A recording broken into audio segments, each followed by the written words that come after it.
Merci beaucoup pour cette introduction. Donc effectivement, le travail que je vais vous présenter, c'est un travail qui a été réalisé dans le cadre d'une collaboration entre mon laboratoire, le laboratoire de l'équipe de Giuseppe, et qui a été initié grâce à Agnès Linglard et le Centre de référence de maladies rares du métabolisme du calcium et du phosphate. Et donc je tiens à remercier l'équipe organisatrice de ces journées pour me donner l'opportunité de présenter nos résultats.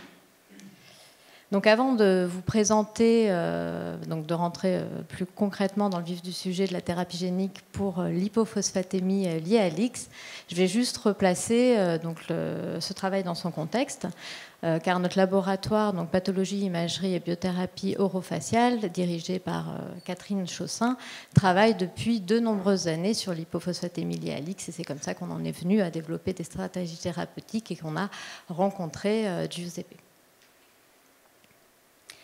Donc, les rachitismes sont donc des pathologies qui vont se traduire chez l'enfant par des retards de croissance.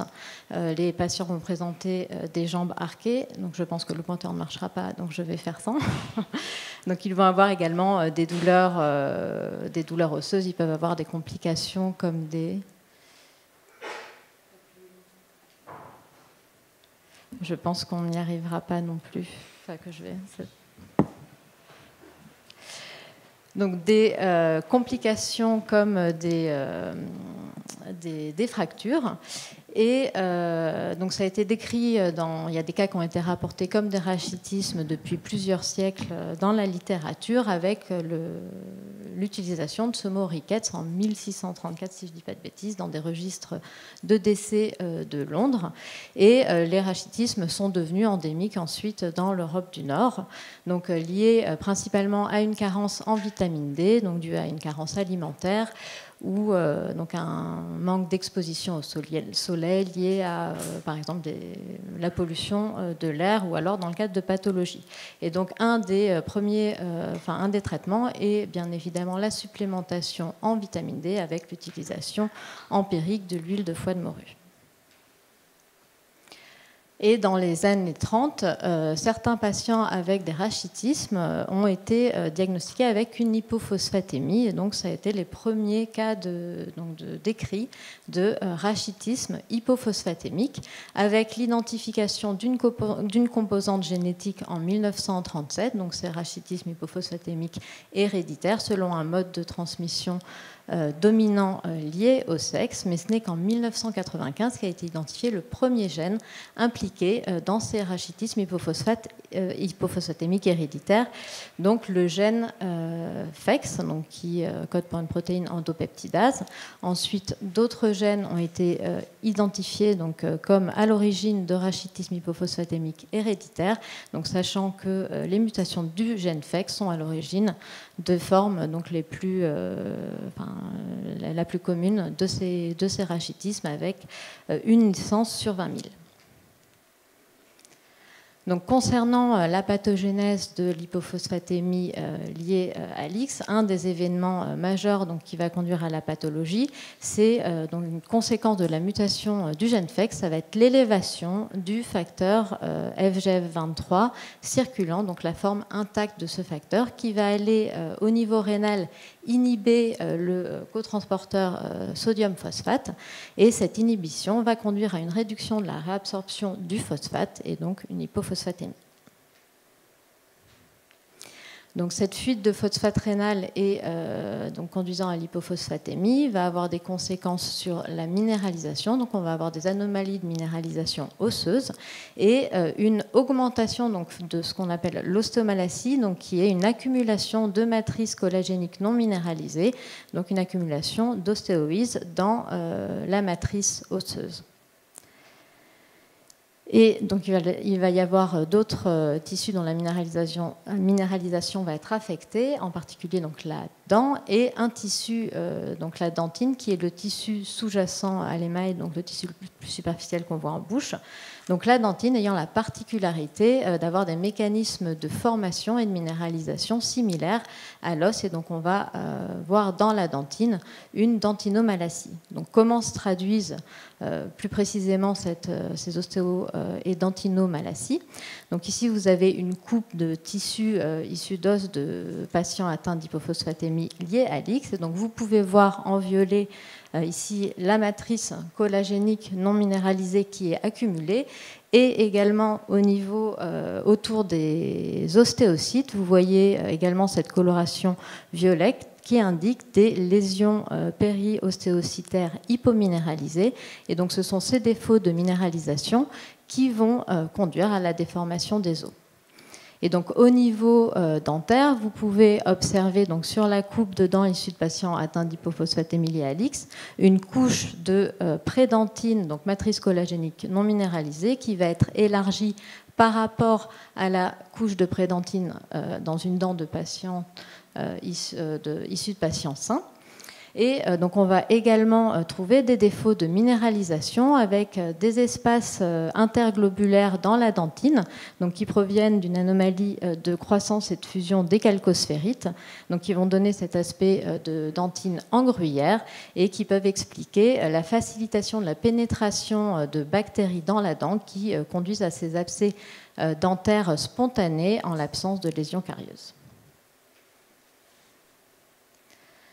Donc les signes cliniques, les manifestations cliniques de l'hypophosphatémie liée à l'X chez l'enfant vont être des douleurs osseuses, un retard de croissance, une petite taille, des déformations du squelette, en particulier des déformations des membres, la présence des abcès dentaires spontanés récurrents et des craniocynostoses. Donc chez les adultes, avec bien évidemment l'ostéomalacie comme je vous l'ai présenté précédemment, les patients vont avoir des microfractures osseuses. Ils vont présenter une ostéoarthropathie précoce et progressive, avec également des minéralisations au niveau des anthèses, avec des anthésophytes. Donc ces manifestations ostéo-articulaires en particulier qui vont sévèrement affecter la qualité de vie de ces patients. Ces patients pouvant également présenter des troubles auditifs. Donc depuis, on va dire, l'évolution et le grand boom de l'utilisation des modèles transgéniques pour étudier en particulier les pathologies, donc les modèles murins on essaye de reproduire des maladies humaines dans des modèles murins, et il se trouve que dans les années, c'était en 1968, donc dans un laboratoire Jackson, donc une souris avec un phénotype similaire au rachitisme humain, est apparue de façon spontanée. Donc la lignée a été développée et caractérisée. Donc cette lignée décrite avec des anomalies, donc des retards de croissance, défauts de minéralisation et hypophosphatémie, donc utilisée comme modèle de la pathologie. Et en 1995, quand l'identification du gène FEX a été trouvée, donc chez ce modèle murin a été également identifiée une délétion dans le gène FEX, et donc c'était un très bon modèle pour étudier l'hypophosphatémie liée à l'X. Et donc on utilise ce modèle murin au laboratoire pour aller étudier les différentes manifestations, en particulier les manifestations squelettiques, donc qui miment les manifestations humaines, donc les manifestations crânio-faciales, ORL, orales et osseo-articulaires. Et donc fait ça, on travaille donc au laboratoire, dans notre laboratoire qui est adossé au centre de référence de maladies rares du métabolisme du calcium et du phosphate, avec les praticiens qui suivent ces patients pour ces différentes manifestations. Et donc, on utilise ce modèle murin pour étudier l'évolution de l'histoire naturelle de la pathologie. En particulier, donc, par exemple, on a étudié le développement des manifestations ostéo-articulaires en collaboration avec Karine Briot et Corinne Misli. Grâce à un suivi longitudinal par Microcity, on a pu mettre en évidence qu'on avait bien des manifestations précoces donc, qui étaient déjà établies à 3 mois chez la souris HIP avec une aggravation au cours du temps. Et ce travail nous a permis également d'identifier chez la souris une région ostéo-articulaire donc, qui était particulièrement susceptible aux lésions donc, dans le cadre de l'hypophosphatémie, c'était l'articulation sacro-iliaque. Donc, les traitements pour l'hypophosphatémie ont été donc développés et ont utilisé donc à partir de l'identification de ce modèle murin, ce modèle comme modèle préclinique. Mais avant la découverte de ce modèle, bien évidemment, le premier traitement a été un traitement substitutif donc pour compenser l'hypophosphatémie qui était associée au rachitisme. Par donc une supplémentation en phosphate. Après l'identification du modèle murin, cette supplémentation en phosphate a été étudiée et ce n'est que dans les années 70 qu'a été associée l'implication du métabolisme de la vitamine D dans la pathogénèse de la pathologie et donc que le traitement conventionnel a été développé consistant en une supplémentation en phosphate et en vitamine D activée. Donc ce traitement, c'est un traitement qui est substitutif, qui vient contrecarrer l'effet de l'élévation du FGF23. Donc on a étudié l'effet de ce traitement plus spécifiquement sur la minéralisation et on a mis en évidence que ce traitement permettait d'améliorer la minéralisation et donc la microstructure osseuse, mais qu'il corrigeait que partiellement l'ostéomalacie. Donc ce traitement donc, va présenter les inconvénients qui sont la persistance de cette ostéomalacie. Donc il y a des prises fréquentes donc, de supplémentation en phosphate quotidienne répétée qui peuvent conduire à long terme à des effets secondaires. Et dans les années 2000, donc l'équipe de Takashi Shimada a identifié donc ce fameux facteur FGF23 qui était alors, jusqu'alors pas connu. Et donc vu le rôle du FGF23 dans l'hypophosphatémie liée à l'X, bien évidemment, ça a été une nouvelle cible thérapeutique. Et donc Takashi Shimada a développé une thérapie génique basée sur un anticorps anti-FGF23 pour aller directement cibler donc ce facteur. Donc la souris HIP a été utilisée en modèle préclinique pour étudier l'effet de cet anticorps. Et donc les souris traitées avec l'anticorps anti-FGF23 donc, présentaient bien une amélioration de la minéralisation, une amélioration de la croissance, de l'élongation des os et également une correction de l'ostéomalacie. Donc comme vous pouvez le voir sur les coupes en bas, vous avez dans la souris HIP qui n'est pas traitée une accumulation en rouge de tissus ostéoïdes donc non minéralisés et chez la souris HIP traitée, vous retrouvez donc une couche d'ostéoïdes similaire à la souris wild type. Donc ce traitement est maintenant utilisé en clinique donc chez l'homme et avec les premiers résultats des phases cliniques, la thérapie anti-FGF23 a été comparée à la thérapie conventionnelle et donc sur la base de scores établis au niveau radiographique et sur la sévérité de la pathologie, il a été montré que la thérapie anti-FGF23 permettait donc d'améliorer les scores radiographiques donc comparés au traitement conventionnel et de diminuer les scores de sévérité donc pour la thérapie anti-FGF23 comparée à la thérapie conventionnelle. Donc ce traitement permet d'améliorer la minéralisation, la croissance, l'ostéomalacie, mais donc il va avoir comme inconvénient d'être, donc comme la thérapie conventionnelle, une thérapie, donc un traitement à vie avec une injection toutes les 2 semaines. Et donc si on compare à la thérapie conventionnelle, c'est quand même un traitement qui est très onéreux. Et Giuseppe Ronzetti, dont vous avez vu la présentation tout à l'heure, a développé donc un concept innovant qui utilise le foie comme plateforme pour sécréter des protéines qui peuvent avoir des effets donc pour guérir des pathologies, et a eu l'idée d'utiliser son approche pour aller traiter donc des pathologies osseuses. Et il se trouve que l'hypophosphatémie l'IALIX se prêtait très bien à cette approche. Donc on a commencé une collaboration il y a déjà quelques années, et donc les résultats que je vais vous présenter justement sur cette approche, c'est les résultats qu'on a obtenus ensemble, en particulier avec Olga Zukouskaya, donc, qui a réalisé son postdoc sur ce sujet entre nos deux laboratoires.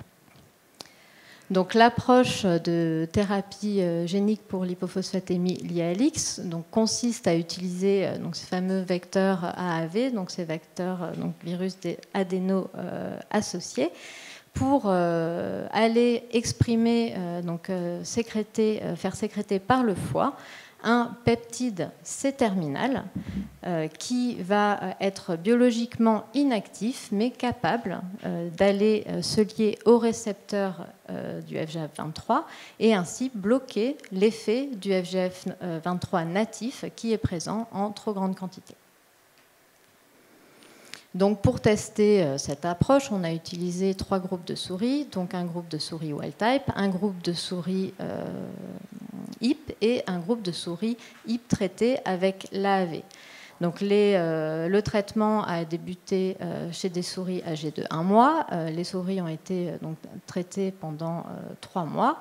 Et donc nous avons regardé l'effet de ce traitement donc 3 mois après l'injection, donc via des analyses moléculaires, histologiques et par microCT.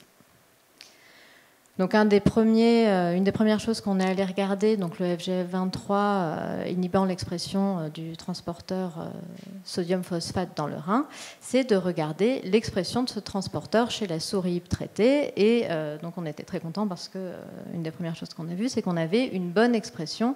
On retrouvait une expression de ce transporteur chez les souris HIP traitées, donc par rapport aux souris HIP non traitées. On est allé ensuite regarder l'effet de cette thérapie au niveau du tissu osseux et on s'est intéressé en premier lieu à la micro-architecture osseuse. Et donc si on regarde l'effet de la thérapie génique sur l'os trabéculaire, on voit qu'on a une correction, enfin une amélioration de la microstructure osseuse avec donc les paramètres osseux qui sont améliorés tels que le volume osseux ou le nombre de travées. Et donc si on s'intéresse à l'os cortical, on voit également qu'on a une amélioration des paramètres de l'os cortical, donc que ce soit le volume ou l'épaisseur de l'os cortical.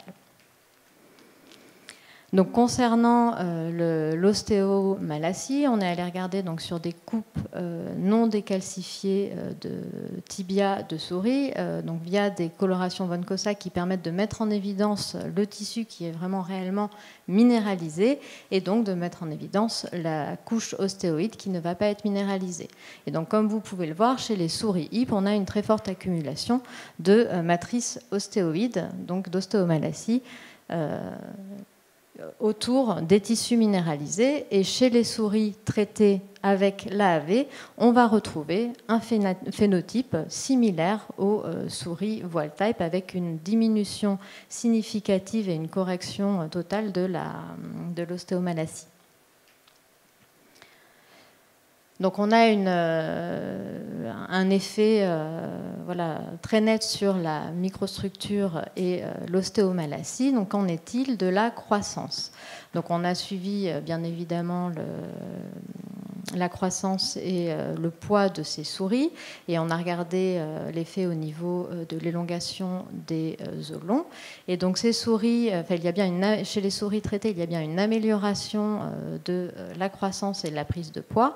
Et on voit qu'on a également une amélioration de l'élongation des os longs, donc que ce soit le fémur ou le tibia. Et donc concernant la plaque de croissance, donc chez les souris, on a vraiment un gros défaut de mise en place de cette plaque de croissance avec un retard de maturation au niveau de l'épiphyse.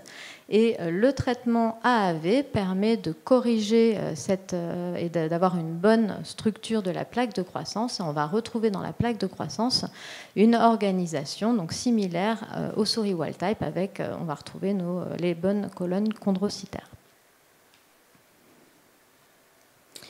Donc, le traitement AAV permet d'améliorer la minéralisation, l'ostéomalacie et la croissance. Donc, en est-il des manifestations ostéo-articulaires, donc, qui sont les manifestations qui affectent très sévèrement la qualité de vie des patients. Donc, on est allé regarder au niveau de l'articulation sacro-iliaque. Donc, on a identifié comme une articulation très sensible chez la souris hip.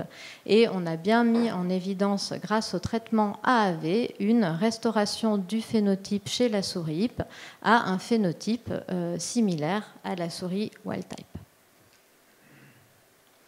Donc, pour conclure, donc cette thérapie génique par AAV pour l'hypophosphatémie liée à l'X permet de corriger les anomalies squelettiques de l'hypophosphatémie liée à l'X avec une seule injection grâce à la sécrétion d'un peptide par le foie. Et donc on a une amélioration à la fois de la microstructure et de la minéralisation osseuse, de la croissance et de l'élongation osseuse, et également des manifestations ostéo-articulaires. Donc ces résultats ont été publiés à la fin de l'année dernière. Et donc bien évidemment, cette histoire ne s'arrête pas là. On continue à travailler activement avec Giuseppe sur la suite. Donc Giuseppe est en train de mettre au point des nouvelles générations de vecteurs. Et on va également ensuite aller s'intéresser aux autres manifestations qu'on n'est pas allé regarder, donc les manifestations orofaciales, crâniofaciales, donc chez les souris. Et donc cette approche de thérapie génique ciblant le foie ouvre de belles perspectives pour les pathologies, donc en particulier les pathologies osseuses. Donc, je tiens à remercier l'ensemble des personnes qui ont participé à ces travaux, en particulier, donc, bien évidemment, mon laboratoire dirigé par Catherine, Olga Zukouskaya, donc la postdoc qui a beaucoup travaillé sur ce projet. Bien évidemment, l'équipe de Giuseppe et sa doctorante Louisa Jos qui a travaillé donc beaucoup aussi sur le développement des vecteurs. Et le centre de référence des maladies rares du métabolisme du calcium et du phosphate, Agnès Linglard, qui est toujours à l'initiative de très beaux projets, en particulier concernant l'hypophosphatémie liée à l'X. Et je vous remercie de votre attention et je suis prête à répondre à vos questions.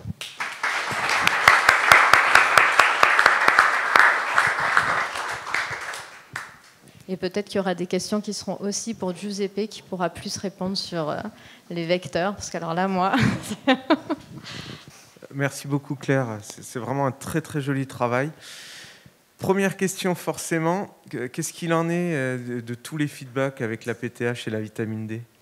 Alors, la PTH, on n'a pas, donc c'est quelque chose qu'on voulait regarder et qu'on n'a pas regardé. La vitamine D, ce qui est très intéressant avec cette thérapie, c'est qu'on n'a pas de modification, donc ni des enzymes de l'alpha-hydroxylase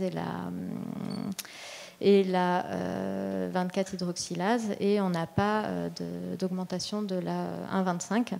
Et donc, ça veut dire que par rapport à la souris HIP, et qu'on ne devrait pas avoir après d'effets secondaires associés. Et alors plus sur le long terme, du coup, il n'y a pas un risque, ou est-ce que c'est quelque chose que vous considérez, c'est-à-dire d'avoir ce peptide bloquant qui effectivement va avoir une compétition, au bout d'un moment, il n'y a pas un risque que ça dérive et que du coup ce peptide soit quand même reconnu et qu'il y ait des modifications, ou pas du tout, c'est vraiment un peptide inerte ? Alors, côté immuno, je pense que Giuseppe il sera plus à même de répondre avec moi. Après, là, ce qu'on a prévu de faire aussi, c'est de traiter des souris et de regarder à plus long terme ce qui se passe, donc sur des souris traitées. Donc, on aimerait bien aller jusqu'à 12 mois pour voir ce que ça va donner. Mais peut-être que Giuseppe peut compléter. Oui, sur la partie immuno, il y a l'avantage duquel je parlais du transfert de foie, donc une possibilité d'induire une tolérance périphérique par transfert de gène au foie. Donc en fait, la construction, c'est une construction déjà qui contient que des éléments humains, en fait. Et ça, on n'en a pas parlé. Bon, Claire, elle connaît très bien la construction, mais elle ne veut pas en parler. Mais en fait, la construction, elle est faite par des briques, en fait, qui sont, c'est pour tout publier, en fait. C'est l'albumine humaine. Donc après, il y a une partie du facteur 9 humain qui sert pour justement relarguer le peptide, et le peptide CFG23 qui est aussi humain. Donc on s'attend, il y a toujours la possibilité de constituer de nouveaux épitopes, mais c'est beaucoup réduite, et ça associé au fait que le foie, elle peut nous donner un avantage d'un point de vue immunitaire, on pense que voilà, les risques, il est limité. Ouais. Au moins sur la réponse immune. Hein, voilà, moi j'ai répondu sur ma partie, après le reste. Merci Claire pour la présentation. Au final, on est d'accord qu'il n'y a pas de correction du gène muté dans l'approche que vous présentez. Donc la première question, c'était est-ce que ça a déjà été fait ? Premier point. Et le deuxième, si ça ne l'était pas, est-ce que ça pourrait être quelque chose d'envisageable de comparer justement les deux approches ? Parce qu'on le voit dans un certain nombre de cas de lecture, tu ne restaures pas intégralement le phénotype sauvage au final. Donc est-ce que ça pourrait être quelque chose aussi d'envisageable en sortie ? Alors, ouais, pour la protéine FEX, donc, pourquoi ce n'est pas une protéine qui va être ciblée de base ? C'est parce qu'elle est encore le rôle est encore très peu connu. Hein, et même, nous, on travaille sur la pathologie depuis de nombreuses années. Et c'est une question, donc pour l'instant, pour laquelle on n'a pas de réponse. Donc, le rôle concret de cette protéine, sachant qu'on a une expression, donc c'est une protéine transmembranaire. Donc ça va être aussi plus compliqué de cibler cette protéine. Et elle est aussi exprimée dans de nombreux types cellulaires. Donc même si elle est très importante au niveau des ostéoblastes, des ostéocytes et des odontoblastes, on va en retrouver dans pas mal de types cellulaires. Et c'est pour ça comme on ne connaît pas le rôle, on sait que la mutation de FEX conduit à une pathologie osseuse. Mais on ne sait pas ce que ça va faire concrètement dans les autres tissus non plus. Donc pour l'instant, ce n'est pas une approche qui a été utilisée, mais à terme, quand on aura bien compris son rôle, pourquoi pas. Justement, je voulais poursuivre sur ça, parce que là, on cible un petit peu tous les tissus. Alors, on a vu qu'il y avait une réparation osseuse, en fait, c'est une minéralisation plutôt, avec quand même un ostoïde qui persiste dans les épiphyses, hein, d'après ce que j'ai vu. Est-ce qu'il y a aussi une atteinte vasculaire ? Parce que c'est aussi probablement un effet sur les calcifications vasculaires. C'est une bonne question. On n'a pas encore tout regardé parce qu'il y a beaucoup de choses à regarder. Mais moi, de mon point de vue et de ce que je vois, et donc comment l'ostomalacie, par exemple, va s'accumuler dans des zones en particulier osseuses où il y a des vaisseaux, il y a quelque chose qui se passe au niveau vasculaire, effectivement. Après, par rapport au traitement, donc là, ce qu'on a montré, c'est des souris qui sont traitées à partir d'1 mois, et c'est pour ça aussi, donc on ne peut pas corriger totalement certaines manifestations, et qu'il faudrait un traitement plus précoce. Mais comme disait Giuseppe tout à l'heure, cette thérapie donc ciblée sur le foie va aussi nécessite un foie avec une taille suffisante pour pouvoir délivrer la bonne quantité de molécules. Moi, je connais bien le projet, mais j'avais une question quand même pour toi sur la stratégie, parce que finalement, là, c'est des souris de 1 mois, donc c'est des souris jeunes qui sont injectées. On voit bien qu'il y a une restauration du phénotype, mais qui n'est pas complète. Et donc, Giuseppe nous a bien expliqué que c'était plutôt, il fallait quand même un foie suffisamment important pour produire suffisamment de protéines. Donc on se mettrait, vu les résultats et ce que nous a expliqué Giuseppe, on se mettrait plutôt dans une stratégie de traiter plutôt des adultes avec ce type de thérapie. Comment tu vois les choses ? Ce qu'on aimerait bien faire, donc pour voir déjà on va dire la pertinence, c'est une thérapie qui n'est pas du tout incompatible avec les autres thérapeutiques, au contraire, en particulier la thérapeutique basée sur l'anticorps. Et l'idée, ce serait de le combiner avec une approche anti-FGF23 chez les jeunes enfants, sachant que cette pathologie, je veux dire, tu le sais bien mieux que moi, va être diagnostiquée très très tôt. Et donc les premières années, traiter ces patients donc jusqu'à un âge où le foie est en taille de pouvoir recevoir la thérapie génique. Donc sachant que Giuseppe disait à partir de 10 ans, vu que la thérapie par anti-FGF23 fonctionne bien, peut-être attendre plutôt les jeunes adultes. Et c'est des approches qu'on pourrait aller vérifier. Donc un projet qu'on voulait faire, c'était aller tester chez la souris, justement d'abord traiter par anticorps anti-FGF23 la souris le plus tôt possible jusqu'à un mois, et à partir d'un mois, regarder comment la thérapie génique prend le relais et voir si on n'a pas une restauration complète de certaines manifestations pour lesquelles on ne l'avait pas. Encore une petite question, mais alors peut-être plus pour Giuseppe, et c'est aussi, Nico, comme on a vu tous les challenges.